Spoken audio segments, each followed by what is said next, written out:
South Dakota Storytellers brings you powerful personal conversations with South Dakota Hall of Fame inductees, individuals whose lives and achievements have helped shape our state and reach far beyond its borders.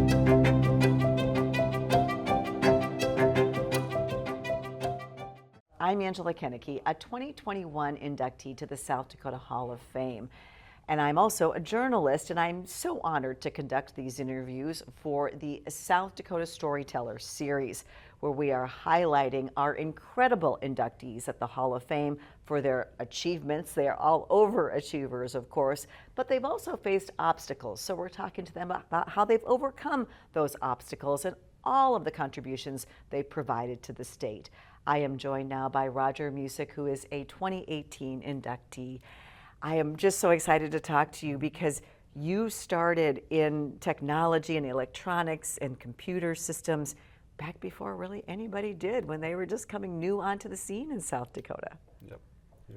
We started with the first computers and have been in computers pretty much most of my career. Yeah, and before it was really cool, right? Yeah, that's exactly right.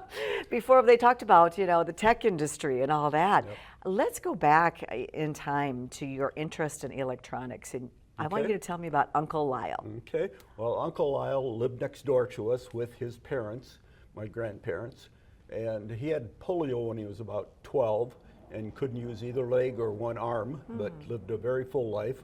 And I spent a lot of time at their house next door.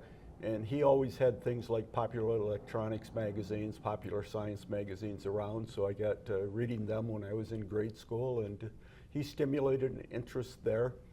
When I was in junior high, he kind of convinced me to get my amateur radio license, and I did that, and then in high school got my license to run a TV radio station, a first class.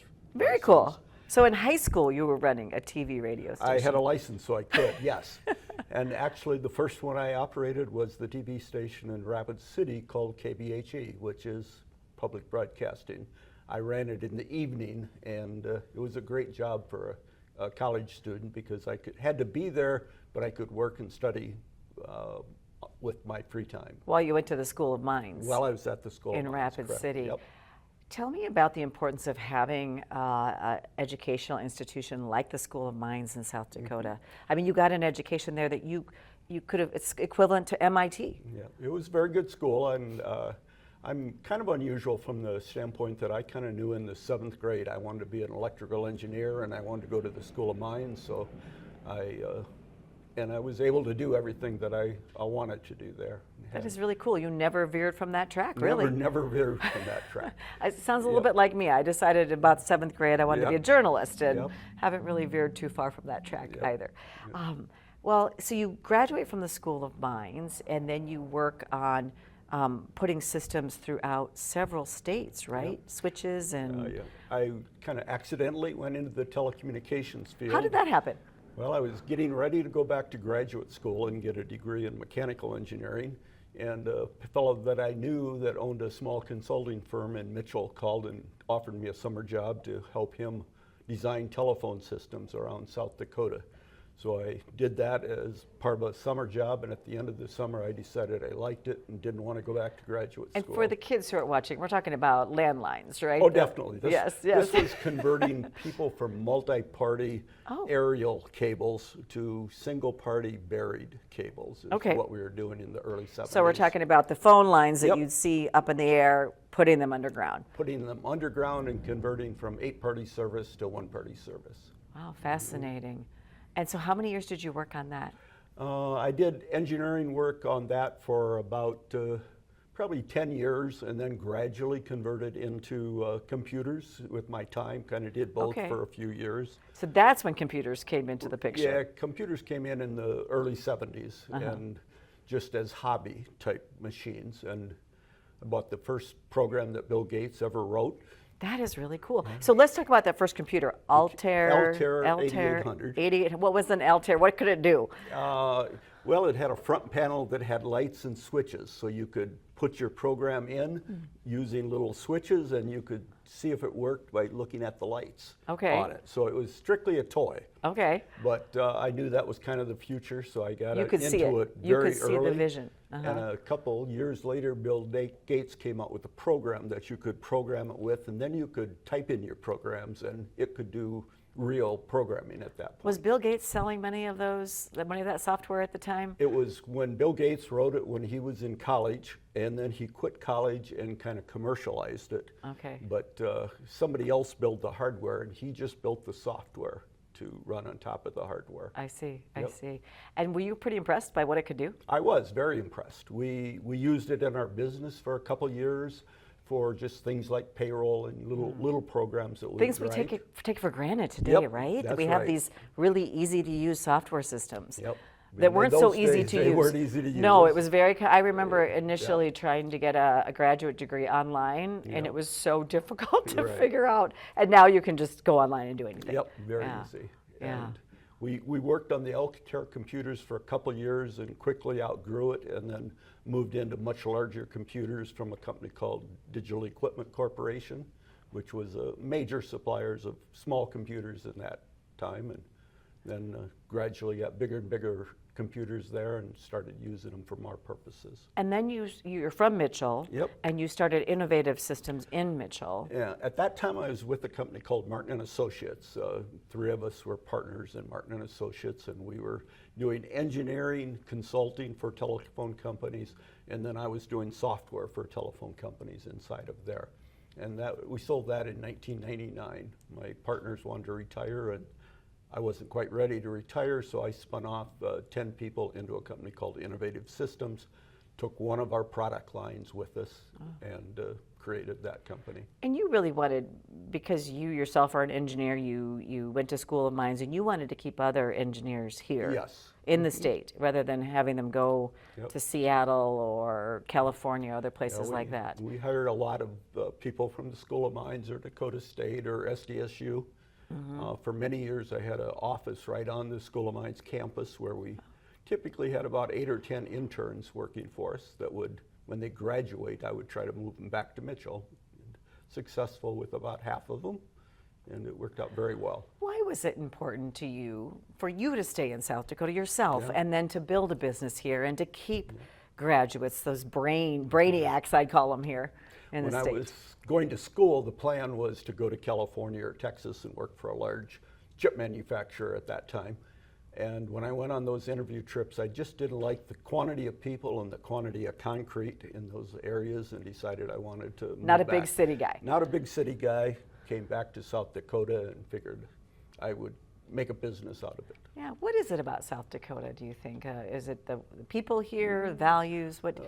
Yeah, the people here are very good workers, very good employees, very dedicated. People I hired, I would say, were always the nerds. And that's what I looked for, was a person that just enjoyed computers and wanted to do it not only in work, but as part of their life. Okay, as you're talking, you make it all sound so easy. Were there challenges along the way that you faced? Yeah, it's interesting. That's a hard question for me, because from the time I started working until I retired, I really never had what I would call a significant challenge. Or setback? No setbacks. Lucky guy. Yeah, everything was very good. We changed technologies about every 10 or 15 years, so you always had Have to to be learn learning something a new, new right? technology, which Yeah. is what I like. I like the newest technology, so that was a. Do you still like the newest I do. technology? You keep up on what's going on in the world? I keep up as much as I can. Yeah. Can you believe some of the changes Yeah. now that we have with AI? And Yeah. what are your thoughts on the I use AI all the time to brainstorm with. You do? For example, my working with the schools. I know nothing about schools, but with AI, I was able to learn very fast what was important. And so you forth. see it as a useful tool? Useful tool. Does it frighten you in any way? No. No? Yeah. Not really. Frightens a lot of people, so. Yeah.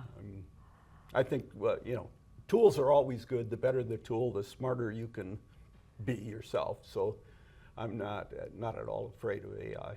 Yeah, well, it's fascinating.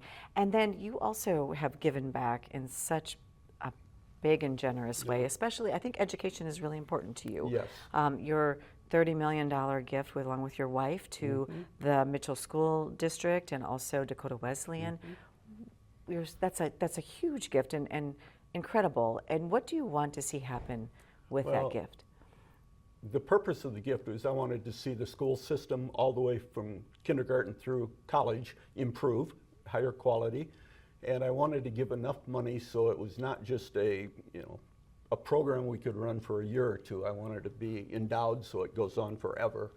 And that it's not all the money all at once, right? No, it's spread out over about 5% of the money every year, which is about what the earnings should be. And do you know what they're doing with it right now, or what they're going to do? Any plans? Well, right now we've started what we call a begindergarten, full-day begindergarten class for kids that aren't quite ready for kindergarten but are old enough, and that's went over very well.